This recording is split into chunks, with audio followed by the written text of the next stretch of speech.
Buenas noches, colegas de Ingeniería Electrónica y del Colegio de Ingenieros. Bueno, a pedido de un gran amigo del ingeniero Ruiz Salinas, John, pues me pidió que por favor les dé unos alcances acerca de el tema de ventilación mecánica, que en estos momentos, pues por la situación que estamos pasando, es importante tener unos conceptos y ver de qué se trata el tema, ¿no? En esta ocasión estoy acompañada de la ingeniera biomédica Lina Ovalle López y quien les habla el ingeniero Nathaniel Vera. Vamos a dar una pequeña charla en la cual vamos a ver algunos conceptos, tanto fisiológicos como del mismo equipo en ventilación mecánica. Bueno, pasaré a la ingeniera Lina Cristina, el cual va a ser la parte introductoria, la parte básicamente de fisiología y algunas partes del sistema de ventilación mecánica. Buenas noches. Entonces, vamos a arrancar hablando un poco de lo que es el sistema respiratorio, ¿sí? Aquí vemos lo que que la respiración proporciona oxígeno a los tejidos y retira el dióxido de carbono. Esta es la función primordial que hace fisiológicamente el pulmón, el sistema respiratorio. Entonces tiene cuatro funciones principales que son la ventilación pulmonar, difusión de oxígeno y dióxido de carbono entre los alveolos y la sangre, transporte de oxígeno y dióxido de carbono en la sangre y los líquidos corporales y la regulación de ventilación. Bueno, este mecanismo de la ventilación entonces es un sistema que es altamente complejo, ¿sí? Se debe conocer a fondo cómo se comporta un ser viviente en eso es un enorme desafío, ¿sí? Puesto que abrir la cavidad torácica para estudiarlo significaría perder la integridad del pulmón, ¿sí? Y poner en riesgo la vida del paciente. El tórax tiene un comportamiento que es hermético y se abre, si se llega a abrir, se pierden las presiones con que funciona y los alveolos encargados de llevar el oxígeno a la sangre ya no se inflarían como lo harían en condiciones pues, naturales, ¿sí? En este caso tenemos que lo más complejo que nosotros llegamos a tener en un sistema es los pulmones, ¿sí? Como vemos acá pues en esta presentación, ¿sí? Cuando hablamos de la complejidad en el pulmón nos referimos tanto a su estructura como a su mecánica. El sistema respiratorio es de gran complejidad y sobre todo cuando el sistema respiratorio se compone de vías aéreas, conductos encargados de ingresar el aire en el cuerpo por la nariz y por la boca hacia el pulmón. Las vías aéreas se dividen en superiores e inferiores, ¿sí? Entonces tenemos las vías aéreas superiores y las vías aéreas inferiores, ¿sí? Eh, lo cual comprende las superiores tenemos lo que es la cavidad nasal, la cavidad oral, la faringe y la laringe. Las vías aéreas inferiores se inician en la tráquea, ¿sí? En la tráquea que entrega el aire a los bronquios, o sea, venimos por acá, por esta parte, ¿no? eh, Entrega el aire a los bronquios, estos ingresan a los pulmones y se siguen dividiendo hasta constituir los bronquiolos, conductos diminutos y de tamaño microscópico. Al final del laberinto están los alveolos, que son sacos en los que ocurre el intercambio gaseoso, esto es, el ingreso del oxígeno y la extracción del dióxido de carbono que está presente en la sangre, como lo mencionamos anteriormente. Desde los bronquios, que son el primer ducto que ingresa con el aire a los pulmones, hasta los alveolos, hay más de 20 subdivisiones. Es como hablar de la raíz de una planta que tiene millones de brazos diminutos. Cuando vemos en alguna planta que se extrae pues de raíz algo similar, podemos relacionarlo con lo que son los pulmones, ¿sí?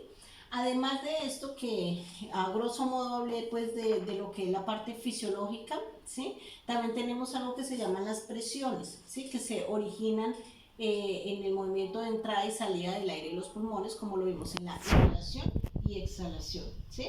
Los pulmones tienen una estructura que es elástica, no existen uniones entre los pulmones y las paredes de la caja torácica. Por lo tanto, el pulmón está flotando en la cavidad torácica y está rodeado del líquido pleural. Este líquido va a lubricar para que los movimientos del pulmón se puedan realizar de una manera libre. Entonces, estas presiones que se originan, para llevarlo ya como a la parte más ingenieril, una parte más mecánica, las tenemos que hacer por medio de unas mediciones, ¿sí? En la inspiración y la expiración.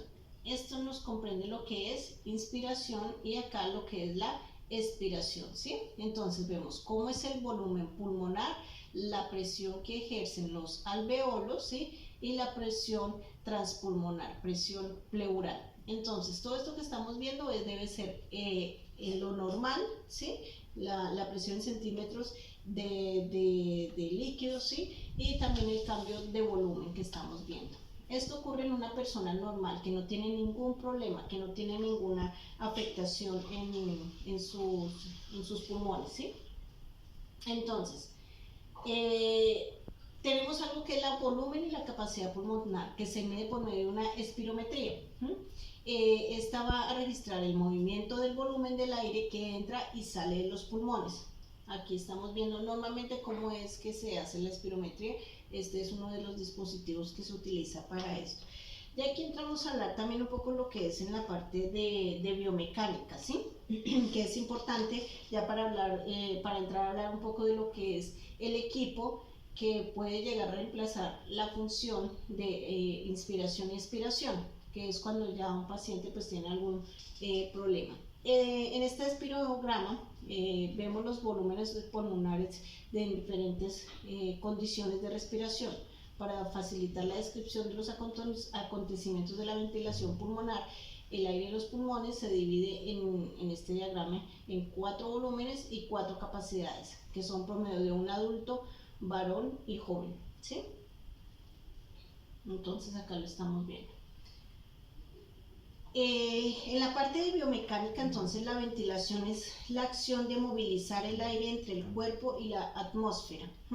Esta función se puede ver alterada, por ejemplo, en personas con enfermedades obstructivas, es decir, aquellas condiciones en las que hay inflamación o partículas que obstruyen las vías aéreas y dificultan la respiración. Hay varios factores que inciden en el proceso de ventilación. Estos son la resistencia, la elasticidad, la viscoelasticidad y la fricción, la tensión superficial y la inercia. Estos componentes que acabo de mencionar, como son la incidencia de la ventilación, la resistencia, la elasticidad, la viscoelasticidad, la fricción y la tensión superficial y la inercia, esto es primordial para cuando hablamos ya de los ventiladores mecánicos. Un ventilador mecánico tiene que tener la capacidad de suplir todas estas funciones y todos estos factores cuando se pierde o cuando un paciente no puede por sí mismo respirar de la forma habitual. Lo que estamos viendo ahora con lo del coronavirus. Entonces, como los pacientes pierden su capacidad de respiración normal, tiene que entrar ya un ventilador mecánico, pero tiene que suplir estas necesidades que habitualmente tienen los pulmones, ¿sí? No obstante, los modelos pulmonares más utilizados en la actualidad solo contemplan la resistencia y la elasticidad, y así las enfermedades pulmonares se clasifican como obstructivas o restrictivas. Entonces, dependiendo de que si el paciente tiene una enfermedad pulmonar obstructiva o restrictiva, entonces se entra a valorar y a determinar los valores y funciones, que eso ya se hace por medio de un software, ¿sí? Que se debe colocar, los cuales son diferentes para un hombre o para una mujer. Entonces ahí es donde entramos a ver lo que son los valores, ¿sí?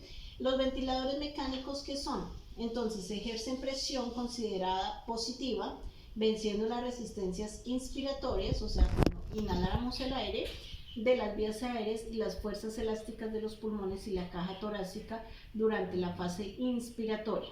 La exhalación se realiza en forma pasiva, permitiendo al paciente liberar el aire inspirado por las propias fuerzas elásticas de la caja torácica. Este proceso se repite siempre cíclicamente, sustituyendo hacia la respiración natural por una asistida mecánicamente. Entonces, aquí, ¿qué tenemos? Nuestro ventilador. Aquí entramos en la parte de la rama inspiratoria. Debe haber un humidificador, ¿sí? Terminando en Y, que llega al paciente para que también salga nuevamente la rama expiratoria, ¿ya? Entonces esto es básico, pues un diagrama básico de bloque parable. Aquí lo que ya estamos viendo Entonces una interfaz entre el ventilador y el paciente es un par de tubos plásticos corrugados unidos por una pieza en Y en el extremo del paciente, como lo estamos viendo acá en esta parte.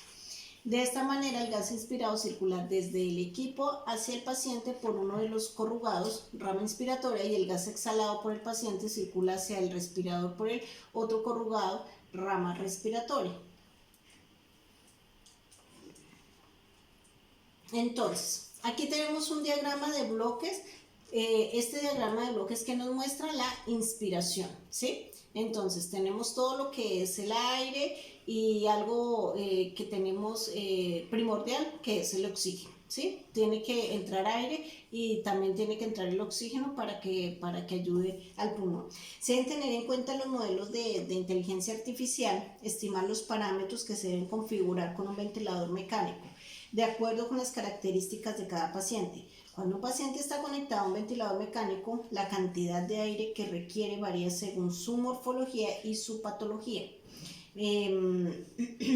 Por ejemplo, no es lo mismo ventilar a un hombre que a una mujer. Por la estructura corporal, el hombre tiene una cavidad torácica más grande y la necesidad también puede variar según la estatura y la edad de cada paciente. También tienen las mismas necesidades de ventilar un paciente con EPOC, que es una enfermedad pulmonar obstructiva crónica, que un paciente con SDRA o el síndrome de dificultad respiratoria aguda, que es lo que se está presentando actualmente con los pacientes del coronavirus, que es un síndrome de dificultad respiratoria aguda. Los simuladores de fisiología pulmonar de uso más extendido actualmente en el mundo ofrecen representaciones gráficas en 2 dimensiones, es decir, presentan siluetas gráficas del sistema pulmonar visto únicamente desde afuera. Entonces, como habíamos mencionado anteriormente, no se puede... Si llegamos a abrir una cavidad torácica, pues se pierde, como los pulmones están flotando. Si lo llegamos a abrir, pues se pierde toda la función y pues no se puede llegar a ver el ideal como es, ¿sí? Y aquí vemos cómo sería la expiración. El sensor de presión, la rama respiratoria, válvula expiratoria, sensor de flujo y salida al medio ambiente. ¿Ya? Esto vendría siendo el diagrama de bloque eléctrico para un ventilador mecánico, ¿sí? Debe tener una alimentación, las baterías, unos sensores, todo debe estar controlado por una CPU, ¿sí? Debe tener pues unos software, la interfaz con usuario, el control de ventilación y válvulas. Ya el ingeniero Nathaniel ya nos puede explicar un poco más específicamente sobre la parte ya electrónica de lo que vienen siendo los ventiladores mecánicos.